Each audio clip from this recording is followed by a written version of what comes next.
दोस्तों, बहुत बहुत स्वागत है मेरे YouTube channel learn with Ruby में। दोस्तों मैं यहाँ पे हिंदी साहित्य की तैयारी करवा रही हूँ जो UGC net set TGT PGT के लिए भी समान रूप से उपयोगी है। दोस्तों आज मैं लेके आई हूँ यूजीसी के पाठ्यक्रम में शामिल जो दसवीं इकाई है उसके अंतर्गत एक जो हमारी रचना है एक साहित्य की डायरी, जो कि मुक्ति बोध के द्वारा लिखी गई हुई है। और मुक्ति बोध पे मैं कल के वीडियो में बता चुकी हूँ उनके पूरे काव्य, कविता और उनकी कहानी संग्रह, और साथ ही ये जो एक साहित्य की डायरी है उसके बारे में भी मैं बता चुकी हूँ। अगर आपने उस वीडियो को नहीं देखा है तो आप वहाँ उसे जाके उसे देख सकते हैं। तो दोस्तों यहाँ मैं सिर्फ एक साहित्य की डायरी के बारे में बताऊंगी। तो आइए दोस्तों बिना देर के हुए बढ़ते हैं अपनी वीडियो की तरफ। उनका जो ये निबंध है दोस्तों, यहाँ पे डायरी दिया हुआ है लेकिन ये डायरी नहीं है, ये निबंध है। उनका ये निबंध क्या है, कहानी नुमा है जो आसानी से पाठकों को बांधे रहता है। और उसके बाद जो है ये एक साहित्य की डायरी का प्रथम जो पांडुलिपि मार्च 1964 में भोपाल में श्रीकांत वर्मा को दी गई थी। और जो उसके बाद है कि ये डायरी सन 1957, 58 और 60 में जबलपुर से निकलने वाली वसुधा पत्रिका में हुआ था। जो जबलपुर से जो निकलती है वसुधा पत्रिका, उसमें 57, 58 और 60 में इसका प्रकाशन हुआ था। और यह 13 प्रकरणों में विभक्त है। ये तो हम कल के वीडियो में बता चुके हैं। इसमें देखते हैं दोस्तों, आइए कौन कौन से ये इसके जो प्रकरण है कौन कौन से हैं। जो सबसे जो पहला प्रकरण है तीसरा क्षण, और दूसरा है एक लंबी कविता का अंत, तीसरा है डबरे पर सूरज का बिंब, चौथा है हंसिए पर कुछ नोट्स, और जो पांचवा है सड़क को लेकर एक बातचीत, और जो छठा है एक मित्र की पत्नी का प्रश्न चिन्ह। उसके बाद जो हमारा सातवां है नए की जन्म कुंडली 1 और नए की जन्म कुंडली 2। ये एक ही प्रकरण है, एक नए की जन्म कुंडली 1 उसका भाग 1 है और दूसरा जो है वो नए की जन्म कुंडली 2 है। उसके बाद जो हमारा 9वां जो प्रकरण है वो है बीरकड़, और जो 10वीं है विशिष्ट और अद्वितीय। उसके बाद जो 11वीं है कटुयान और काव्य सत्य। और उसके बाद जो हमारा 12वां है कि कलाकार की व्यक्तिगत ईमानदारी 1 है और कलाकार की व्यक्तिगत ईमानदारी 2 है। तो ये 13 प्रकरण हो गया जो इसमें एक साहित्य की डायरी में लिखा गया हुआ है। तो दोस्तों अब देख लेते हैं इन 13 प्रकरण को कैसे हमें ट्रिक से याद रखना है कि जब भी हमारे प्रश्न आए कि 5वें प्रकरण में क्या है या फिर 6ठे प्रकरण में क्या है तो हम उसे आसानी से उस क्वेश्चन को सॉल्व कर पाएँ।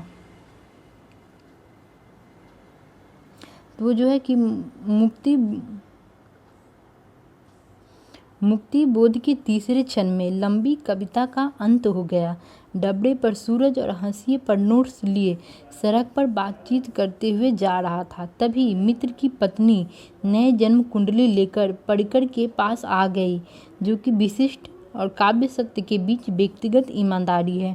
दोस्तों इन 13 जो प्रकरण है इसको याद करने का एक छोटा सा ट्रिक्स है, इसको कल के वीडियो में मैंने डिटेल से बताया है। अगर आपने इस वीडियो को नहीं देखा है तो आप वहाँ से जाकर देख सकते हैं। और आज मैं जो देख रही हूँ कि उन 13 प्रकरण है उसमें क्या खास है, जो लेखक ने उसमें क्या लिखा है। तो जो सबसे पहले जो क्षण है वो है हमारा तीसरा क्षण। तो जो तीसरा क्षण है उसमें मुक्ति बोध ने केशव के व्यक्तित्व और बौद्धिकता का चित्रण किया है, और इसमें मुक्ति बोध की कुशल निबंध लेखन की शैली आप देख सकते हैं। उसके बाद है कि जो इसमें मुक्ति बोध ने कला के 3 क्षण माने हैं, जो उन्होंने कला के 3 क्षण माने हैं। जो कौन कौन है,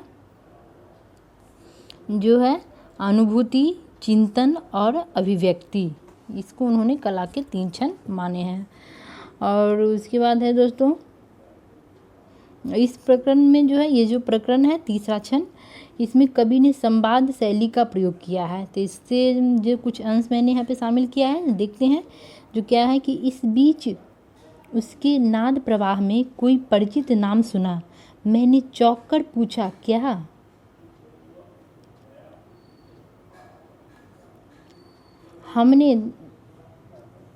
हमने तय कर लिया कि इस गर्मी में विवाह कर लेंगे। मैंने बहुत विस्मय से पूछा, क्या? किससे? केटी से? कौन केटी? इसी प्रकार का जो दोस्तों इसमें वहाँ पे शामिल उन्होंने इसे लिखा है इस निबंध को। और इसके बाद जो है देखते हैं कि कला के जो पहला क्षण है उसमें उन्होंने क्या वर्णन किया है। तो उसमें कहा है कि जीवन का उत्कृष्ट तीव्र अनुभव क्षण है, और दूसरा क्षण में इस अनुभव का अपनी कसकते दुखते हुए भूलों से पृथक हो जाता है और एक ऐसी फैंटेसी का रूप धारण कर लेना मानो वह फैंटेसी अपनी आंखों के सामने खड़ी है। तो ये दूसरा क्षण में है। उसके बाद जो तीसरा क्षण है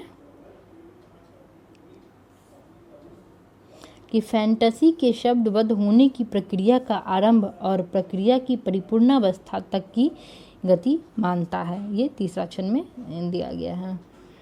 उसका दूसरे प्रकरण में देखते क्या है। दूसरे जो प्रकरण है उसमें है एक लंबी कविता का अंत। तो इसमें जो लेखक कह रहे हैं कि इस प्रकरण में मुक्ति बोध ने अपनी कविताओं के आकार, स्वरूप और विस्तार के बारे में चर्चा की है। इनकी जितनी भी कविता हैं वो सब लंबी कविता के अंतर्गत आता है, क्योंकि बहुत लंबी लंबी कविताएं हैं। तो उस पर उन्होंने यहाँ पे उसके आकार और स्वरूप के बारे में बताया है।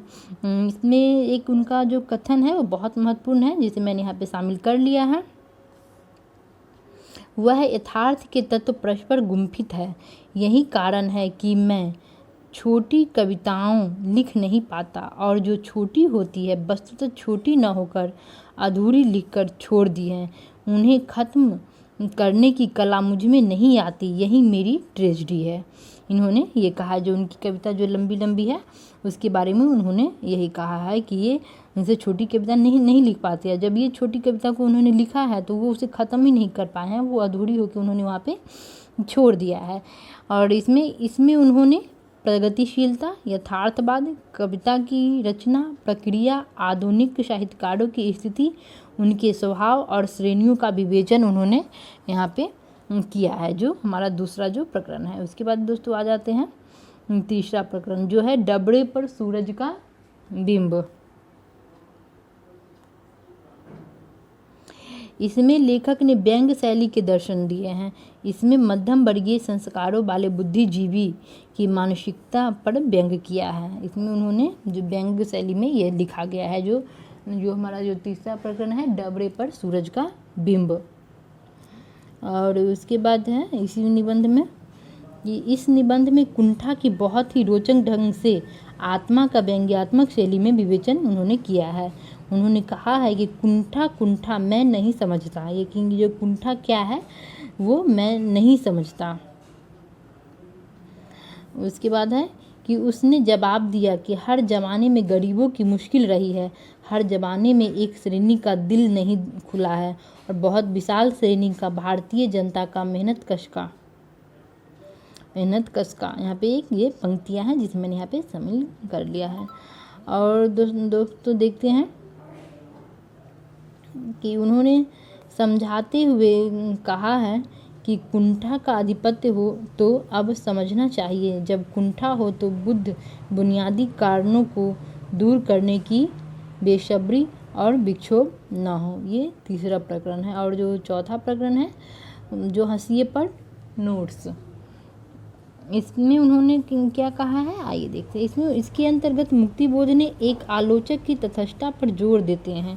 वे कहा है कि जो आलोचक होते हैं उनके बारे में उन्होंने यहाँ पे उनका वर्णन किया है कि आलोचक को निष्पक्ष भाव से आलोचना करनी चाहिए, उन्हें तटस्थ रूप से कृति की समीक्षा करनी चाहिए और उस कृति के विश्वास के बल पर श्रद्धा हृदय से नहीं बुद्धि से उत्पन्न हुई है। और मुक्ति बोध कहते हैं कि व्यक्ति में अंधश्रद्धा नहीं होनी चाहिए। उसके बाद आइए दोस्तों देखते हैं हमारा जो पांचवा जो प्रकरण है।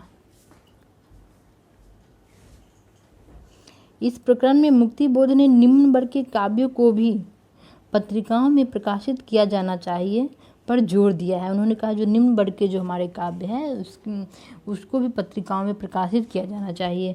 भौतिक संस्कृति की उन्होंने फिर दो विशेषता बतलाई है। तो उन्होंने एक बौद्धिक संस्कृति की जो विशेषता है उसे मुक्ति बोध निंदा करते हैं। ये इसमें बताया गया है, जो सड़क को लेकर एक बातचीत है। उसके बाद दोस्तों आ जाते हैं हमारा जो छठा प्रकरण है, एक मित्र की पत्नी का प्रश्न चिन्ह। तो इसके अंतर्गत मुक्तिबोध ने व्यक्तित्व का विश्लेषण किया है।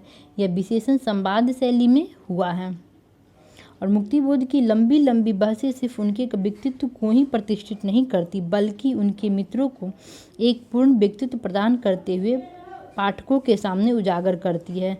और यह जो व्यक्तित्व विश्लेषण करके मित्रों के क्रियाकलापों और विशेषताओं के माध्यम से उजागर हुआ है। मुक्तिबोध ने वैज्ञानिक व्यक्तित्व का विशेषण यहाँ पे उन्होंने प्रस्तुत किया। यहाँ पे व्यक्तित्व का जो विशेषता किया है इसमें। उसके बाद दोस्तों आ जाते हैं हमारे जो अगला प्रकरण है, यानी कि 7वां प्रकरण है, जो नए की जन्म कुंडली 1 और 2, इन दोनों को उन्होंने एक ही में शामिल किया है। तो देखते हैं दोस्तों इसमें उन्होंने क्या कहा है। इन अध्यायों के अंतर्गत मुक्तिबोध ने जीवन के संवेदनात्मक ज्ञान को एक मूल्य के रूप में स्थापित किया है। साथ ही अपने मित्र की राजनीति में उतरने के प्रसंग को लेकर राजनीति की निंदा की है और समाज तथा परिवार का समर्थन किया है। तो ये जो दोनों जो हमारा प्रकरण है, नए की जन्म कुंडली 1 और नए की जन्म कुंडली 2, इसमें उन्होंने उसका वर्णन किया है। उसके बाद जो दोस्तों आ जाते हैं 9वां जो हमारा प्रकरण है, वीरकर। इसके अंतर्गत मुक्तिबोध ने वीरकर के माध्यम से जीवन के तत्वों को महत्ता को समझने का प्रयत्न किया है। उनका कहना है कि साहित्य का विकास तभी संभव है कि जब समाज का विकास हो, देश का विकास हो और विशेष रूप से मानव का विकास हो। तो मनुष्य का विकास ही समग्र विकास है। इन्होंने दोस्तों विकास पर ज़्यादा ध्यान दिया है। उनको कहना है कि जो एक देश का विकास तभी हो सकता है जब एक समाज का विकास हो, एक मानव का विकास हो। जब एक मानव का विकास होगा तभी तो एक समाज का विकास होगा, और जब समाज का विकास होगा तो देश का विकास अपने आप हो जाएगा। लेखक इसमें यही कहना चाह रहे हैं। उसके बाद जो हमारा 10वां प्रकरण है, विशिष्ट और अद्वितीय। तो आइए दोस्तों देखते हैं कि इस प्रकरण में लेखक क्या कहना चाह रहे हैं। इसमें उन्होंने कहा है कि इस प्रकरण में मुक्तिबोध ने जनसाधारण के जीवन सत्यों को उजागर किया है। साथ ही साथ इसी जीवन सत्य की उपेक्षा करने वाली साहित्यिक मान्यताओं की निंदा भी की है। इस संदर्भ में नई कहानी और नई कविता पर भी व्यंग करते हैं। जो हमारी नई कहानी और जो नई कविता है, इस पर उन्होंने व्यंग किया है, इसमें जो विशिष्ट और अद्वितीय है। उसके बाद दोस्तों देख लेते हैं जो हमारा 11वां प्रकरण है, कटुयान और काव्य सत्य। तो इसके अंतर्गत मुक्तिबोध ने प्रेम कथा के माध्यम से वास्तविक जीवन और लेखक को वास्तविक मानसिकता का अवलोकन करते हुए निर्मम निष्कर्ष प्रस्तुत किए हैं। साथ ही साथ मुक्तिबोध ने साहित्य में जीवन मूल्यों और आदर्शों को स्थापित किया है। इसमें उन्होंने जो जीवन की जो मूल्य है और आदर्श को वहाँ पे उन्होंने स्थापित किया है। वो उस माध्यम से उन्होंने वास्तविक जो मानसिकता है उसका उन्होंने अवलोकन करके उसी का यहाँ पे विवरण किया है। उसके बाद दोस्तों देख लेते हैं जो हमारा 12वां और जो 13वां प्रकरण है, यानी कि वो दोनों एक ही है लेकिन उसके भाग अलग अलग हैं। तो देख लेते हैं उसमें क्या है। तो उसमें जो हमारा प्रकरण है कि कलाकार की व्यक्तिगत ईमानदारी 1 और 2। इसके अंतर्गत मुक्तिबोध की रचना प्रक्रियागत संघर्षों के निर्माण को जीवन तथ्यों या वस्तु तथ्यों से जोड़ते हुए व्यक्तिगत तथा अपनी व्यक्तिगत ईमानदारी के जटिल प्रश्नों से जूझते हुए दिखाई देते हैं। इसमें मतलब दोस्तों ये कहना चाह रहे हैं कि जो मनुष्य है, मनुष्य का जो ईमानदारी के रास्ते पर चल के कौन कौन से जो प्रश्न आते हैं, उससे जो आदमी कैसे जूझता है, जो संघर्ष है, उसी को यहाँ पे हमारे जो लेखक ने यहाँ पे उन्होंने दिखाया है। इसमें एक पंक्तियाँ है जो बहुत ही महत्वपूर्ण है और परीक्षा में पूछे जाने की संभावना है, तो मैंने इसे यहाँ पे शामिल कर लिया है। वो है कि व्यक्तिगत ईमानदारी का अर्थ क्या है। तो व्यक्तिगत ईमानदारी का अर्थ है कि जिस अनुपात में या फिर जिस मात्रा में जो भावना या विचार उठा है उसको उसी मात्रा में प्रस्तुत करना, यानी कि जो भावना और जो विचार हमारे मन में उठ रहा है उसी मात्रा में उसे प्रस्तुत करना है। जो भावना विचार जिस स्वरूप को लेकर प्रस्तुत हुआ है उसको उसी स्वरूप में प्रस्तुत करना लेखक का धर्म है। यानी कि जो विचार और जो स्वरूप जो लेखक जब लिखते समय जो हमारे मन में जो आता है उसी को अगर हम सही ढंग से लिखें तो वही हमारी ईमानदारी है और वही लेखक का धर्म है।